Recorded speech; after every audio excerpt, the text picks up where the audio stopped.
Rothmoor was the kind of town that existed in the folds of old maps, quiet, small, and steeped in forgotten history. In 1862, it was barely more than a handful of brick homes, a general store, a chapel with a cracked bell, and at its center, Rothmoor Mill. The mill was the town's pulse. It clattered day and night with the rhythms of spinning looms, churning out rolls of linen and cotton. Nearly every family had someone who worked there. It was the reason Rothmoor existed, and the reason most never left. The girls who worked there were mostly daughters of the poor simple folk who couldn't afford schooling or the luxury of dreams. They were obedient, modest, and hopeful. The job at the mill paid pennies, but those pennies bought bread, coal, and boots in the winter. It was during that summer that the first girl vanished. Her name was Clara Weller, only 12 years old, small for her age, bright eyes. She had been working at the mill for barely a month, assigned to help tidy spools on the upper floor, which workers ominously called the choir room. On the morning of June 2nd, Clara never came home. Her mother, thinking perhaps the shift had run long, waited until nightfall, then another night. By the third morning, she begged the overseer for answers.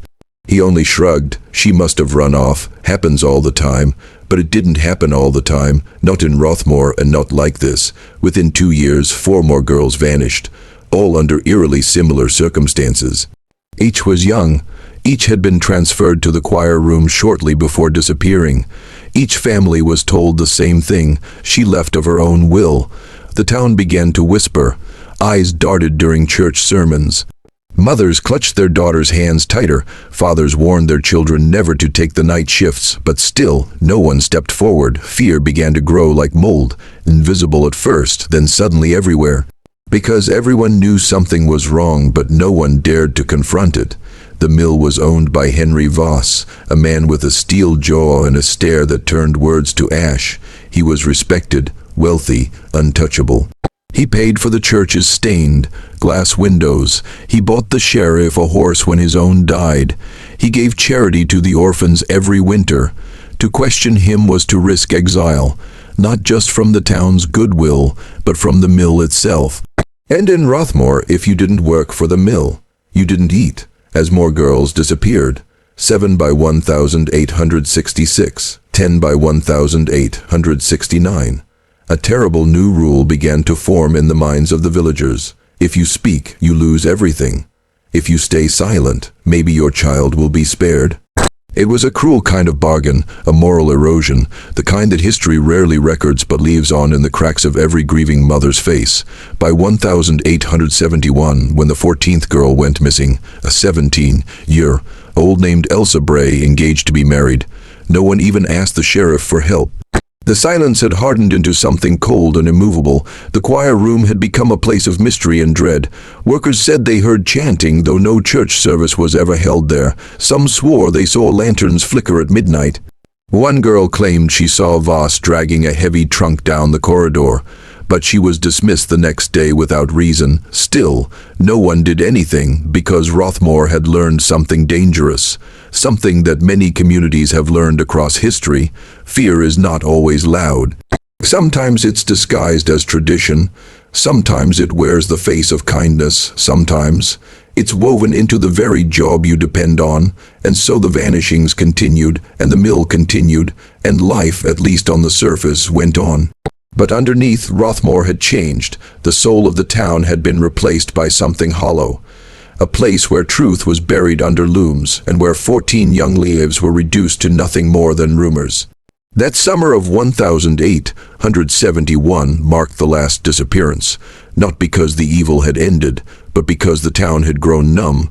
They had accepted the silence, they had accepted the lies, and they had accepted that the price of survival was memory itself. Until more than a century later, someone came looking, and the truth, long buried, began to claw its way to the surface. The Rothmoor Mill was no longer alive, but it hadn't died either. Its enormous brick facade, now overgrown with ivy and moss, still loomed over the town like an abandoned church. Windows, long shattered, stared blankly down like the hollow eyes of a skull. The once vibrant hum of spools and machinery had been replaced with an eerie stillness, a silence so thick it made the air feel heavy even in daylight. After its closure in 1901, no business dared reopen the site. Several tried a tannery, a grain storage facility, even a local group that proposed turning it into a museum, but none lasted more than a few months. Machinery broke, accidents occurred, rumors began to rise again, like smoke from smoldering ash. Children would dare each other to run past the outer wall at dusk. Some claimed to hear whispers from inside or the faint dragging of chains. Others said they saw shadows flicker in the upper windows, where no electricity had run for decades. But Rothmoor, even in the 20th century, preferred forgetting over facing. The town had evolved. New families moved in. Roads were paved. A post office was built. But the mill remained untouched, fenced off with barbed wire and rusting signs. Danger, do not enter. Behind those warnings wasn't just a physical hazard. There was a deeper truth. The mill cast a spiritual shadow, one that never stopped growing, and that shadow fed off silence. It wasn't until 1978 that a crack began to form in Rothmoor's protective shell. A young woman named Alice Carrick, a graduate student in American folklore and forgotten towns, came across a strange footnote in an 1008, 169 town census. Household of Jonathan Bray lists 5 members. Grave records show 4 burials. No explanation provided for eldest daughter's disappearance. The missing girl's name was Elsa Bray, the 14th girl. Alice was intrigued. The deeper she dug, the more inconsistencies she found. Missing school records, incomplete death certificates, a trail of contradictions that led directly to one building, Rothmoor Mill. Locals warned her to leave it alone. One elderly man at the general store even whispered, "That place ain't right. The ground remembers what the town tried to forget." But Alice, armed with skepticism and academic curiosity, didn't scare easily. She began collecting oral histories from elderly residents, piecing together fragments of the past. The same names appeared again and again: Voss, the choir room, the 14 girls. Alice made a chilling discovery. A prayer book once owned by Henry Voss was now archived in the Regional Historical Society. Inside were handwritten additions, strange symbols, and what appeared to be ritual instructions. At the end of one passage there was a line that read, "Purity binds the covenant, 14 folds, 14 offerings." She didn't want to believe what she was reading, but deep down she knew this wasn't about bad bookkeeping. It wasn't folklore, it was a pattern. Deliberate, coordinated, and terrifying. The mill had been more than a workplace. It was a stage for something far darker. Something cloaked in piety, in rules, in structure. Alice petitioned the town to allow her inside the mill to research her thesis. The council refused. Even 100 years later, the fear hadn't left. But one man approached her quietly after the meeting. His name was Thomas Griggs, grandson of one of the original mill workers. He handed her a rusted key. "My grandfather said, if someone ever came asking, to give them this, but only if they were willing to carry the truth, even if it broke them." That key opened the rear door of the mill, hidden behind an overgrown hedge. Alice stepped inside, and immediately the air changed. It wasn't just musty. It was thick with memory, grief, guilt, something ancient. The shadows weren't just metaphorical anymore. They were re-etched into the cracked walls, soaked into the wooden floors, and carved into the hidden staircase that led to the choir room. In that room she found it, a circle of symbols carved into the stone beneath the floorboards. 14 initials, 14 names, and the faint, almost invisible stain of what had once been blood. The mill wasn't haunted. It was a wound, one the town never let heal because they never acknowledged it. And the truth was this: the mill's shadow wasn't cast by the building itself, but by the silence of those who knew and said nothing. Dust danced in the sunlight as Alice Carrick pulled open the warped cabinet door behind the collapsed office of Rothmoor Mill. Everything inside was crumbling: books with mold, bitten spines, loose paper shredded by rats, and a wall calendar frozen in 1887.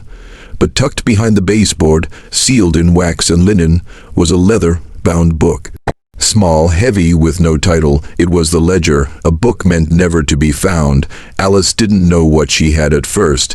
She believed it was a payroll register, or perhaps a mill logbook. But when she carefully unwrapped it, her breath caught. Each page was dated, each line handwritten, each entry marked with a code, a name, or sometimes just initials, and a note. Some notes read, delivered at dawn, room prepared, refused, confined, wandered, chastised, will not remember. It wasn't money being tracked. It was people. 14 names appeared repeatedly across the book. Sometimes full names, other times only first initials followed by cryptic details. What disturbed Alice most was the repeated appearance of the phrase, accepted for the fold.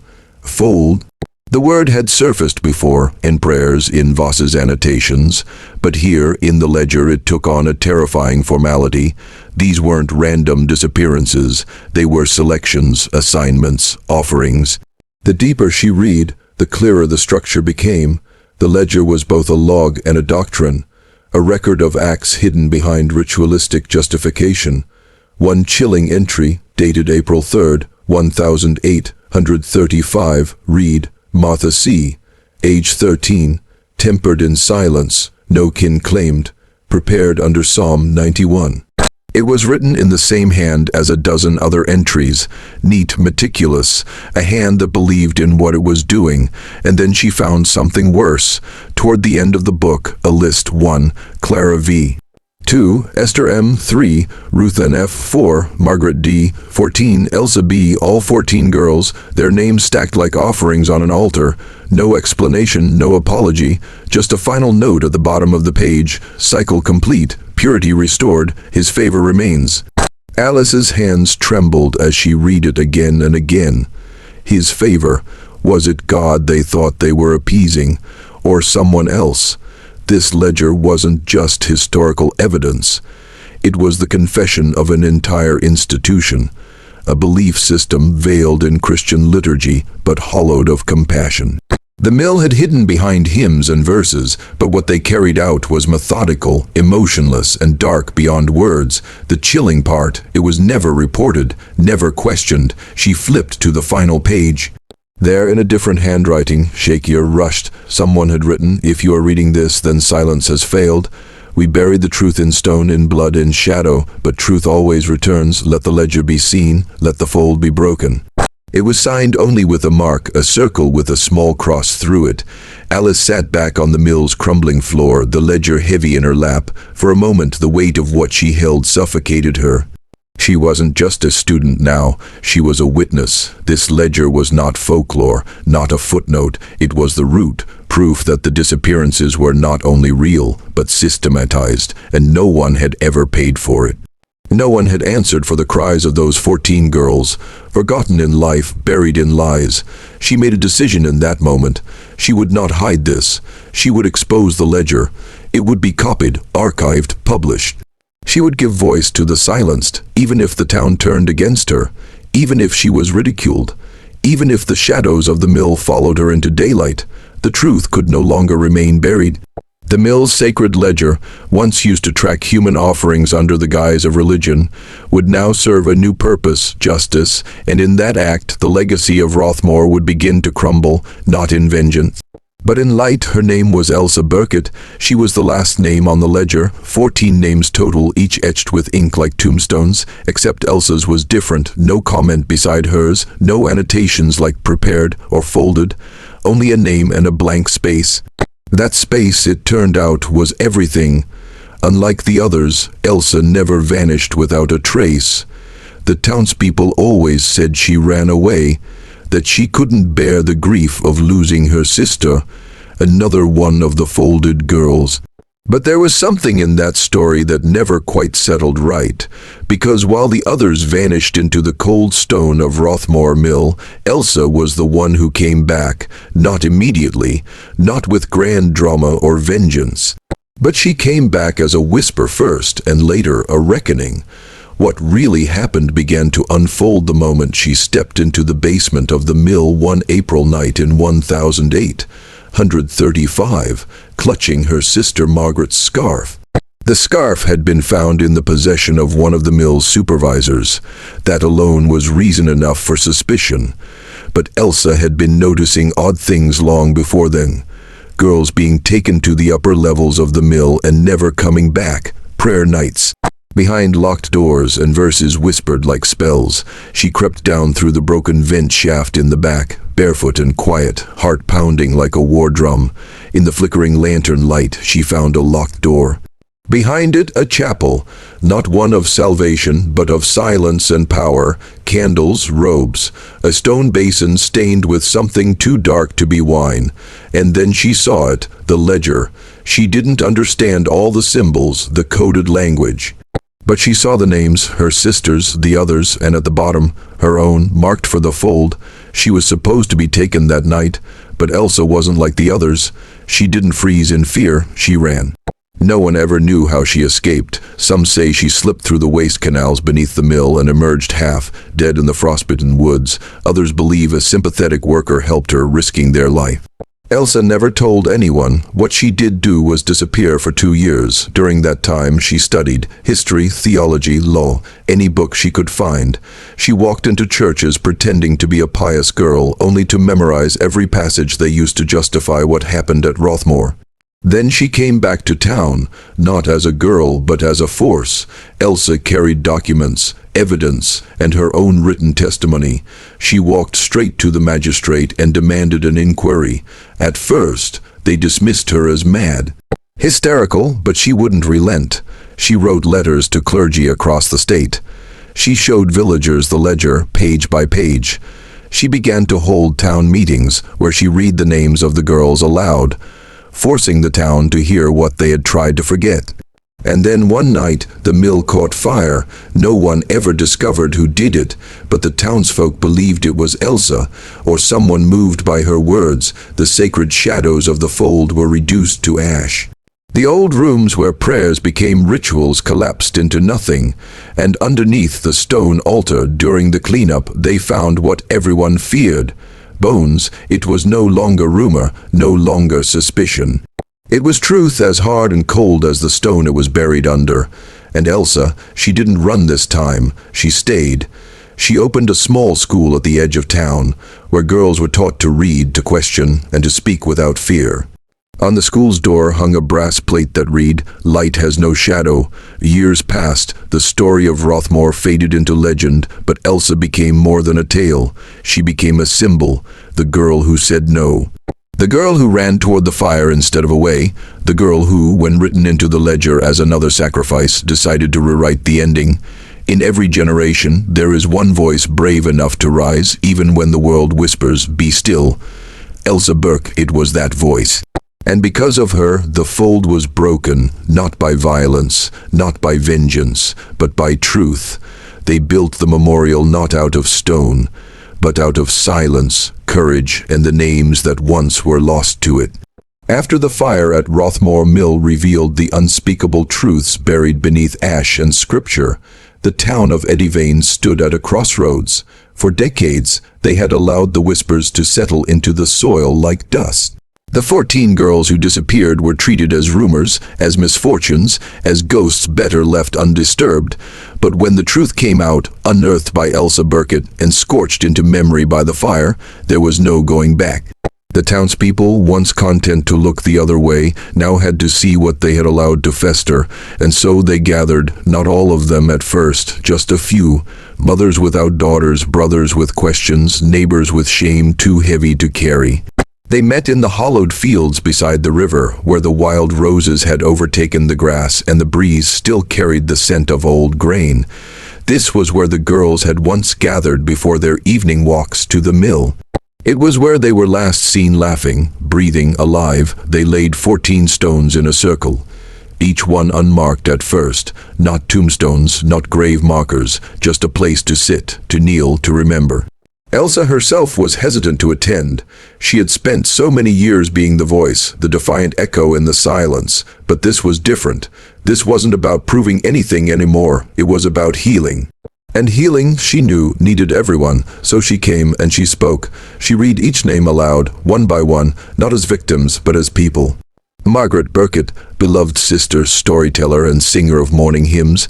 Annalie Pierce, who could fix any clock in town with her bare hands. Ruth Clemens, who dreamed of becoming a teacher and once saved a rabbit from drowning during a storm. Emery Thorne, who wrote poetry in the margins of her work logs. Each name a spark, each memory a light against the dark. Then the town joined in. One by one, others began to share what they remembered about the girls. Some were just fragments, a favorite ribbon, a laugh, a kindness shown. But together, those fragments built something more powerful than any gravestone ever could. A memorial made of memory. Children who had never known the girls now spoke their names like songs. Parents taught their children not to fear the past, but to honor it. And every year on the first Sunday of June, the date the first girl went missing, the town held a liturgy of voices. It was not a sermon.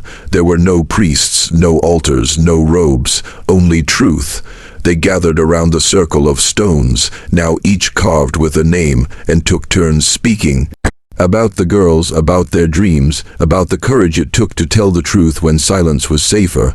One year, a young girl named Ada, no older than 10, stood in the center and said, "They were not forgotten.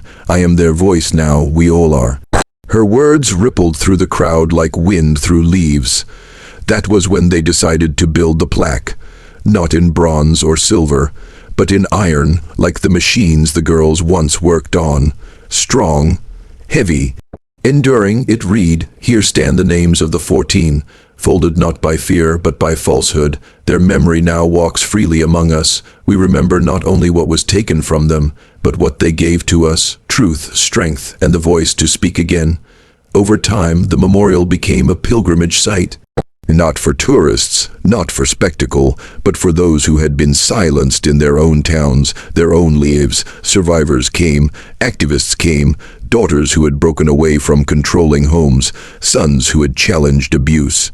They sat on those stones and listened to the wind through the trees, whispering the names. It was said that when the wind blew just right, you could still hear them, not as cries, but as choruses. Elsa lived long enough to see many of those ceremonies. When she died at the age of 72, she was buried just beyond the circle at her request. Her headstone was simple, Elsa Burkett, the 14th name, the one who spoke, but the real marker of her legacy was never carved. It lived in the voices of those who followed. The memorial was not just a place, it was a promise that no voice would ever again be lost to fear, that no silence would be mistaken for peace, that every name mattered, and that even the darkest secrets, once spoken, could bring light. In the early days of Rothmoor Mill's operation, silence wasn't just expected, it was enforced. Whispers were seen as rebellion, questions as disloyalty, and fear that was currency, used by the powerful to keep everyone else quiet. For generations, the story of the 14 missing girls was treated like a dangerous myth, the kind of tale only spoken about behind closed doors or in hushed tones at kitchen tables. People feared retaliation, feared shame, feared what they might uncover if they looked too closely. But fear unchecked becomes a prison, and silence, that becomes its gatekeeper. It was Elsa Burkett who first found the courage to speak. Not just once, but again and again. She had no map, no blueprint, no crowd cheering her on. What she had was truth, and even when no one listened, she kept talking. Her voice, shaky at first, grew stronger over time. Her stories became detailed, backed with facts, ledger notes, missing shifts, odd journal entries, but still, most of the town turned away. Why? Because acknowledging her meant confronting their own silence, their own complicity. But something changed the day she read a list of the 14 girls at the town square. It wasn't planned. She simply stood there on a wooden crate outside the shuttered bakery and began, Margaret, Annalie, Ruth, Emery, one by one. People paused, a few jeered, others shook their heads and walked on, but a child stopped and asked, "Who are they?" That child's question cracked something open. You see, truth once spoken echoes. It refuses to stay buried. Elsa's voice started drawing others out. First came the former mill worker who remembered odd bruises and missing shift logs. Then came a nurse who recalled injuries that didn't match the explanations. Then, quietly, survivors, now grown, began speaking their own truths. Pieces came together, the silence was breaking, and with every voice that joined Elsa's, the wall of fear weakened. The power of speaking up is not just about exposing the past. It's about changing the present. It's about refusing to be intimidated by shame or shadows. And it's about creating space for others to speak to. One of the most pivotal moments came when Reverend Alcott, a man who had once dismissed Elsa's claims, stood before the congregation and said, "I have failed you, I have chosen comfort over courage, and I have allowed silence to wear the robes of peace, no more." That confession shattered decades of complicity in Rothmoor, because once a leader speaks up, others often feel permission to follow, and so they did. The mayor opened the town archives, the police chief reopened the investigation. Families began asking questions out loud that had lived in their hearts for too long. A dam had broken, and it wasn't rage that flowed, but truth. Elsa didn't speak to become famous. She didn't want revenge. She wanted healing. She wanted justice, not only for the girls, but for a town that had taught itself to forget. And that's the lesson Rothmoor learned the hard way. Silence doesn't protect, it suffocates. Speaking up doesn't destroy, it liberates. What began as a single voice became a movement. Schools added the story of the 14 girls to their local history curriculum. The annual Liturgy of Voices ceremony welcomed people from across the country. Survivors of other towns, other tragedies, came forward with their stories, finding courage in Rothmoor's example. Elsa's courage showed that speaking up doesn't always change the world overnight, but it starts the process. And more importantly, it tells others, you're not alone. That's the true power. It's in the young girl who reads aloud the names at the memorial each year. It's in the artist who painted portraits of each girl from old photos and memory, giving them faces again. It's in the teacher who tells his students when something feels wrong, say something, even if your voice shakes. It's in the town that once tried to forget, but now refuses to be silent ever again. Rothmoor still bears scars. No story like this ends in perfection, but those scars no longer hide in the dark. They are reminders of where the town was and how far it has come, because when people speak up, healing begins. When truth is told, justice stirs, and when fear is met with one steady voice, it starts to crumble. Elsa Burkett proved that, and now Rothmoor lives by it.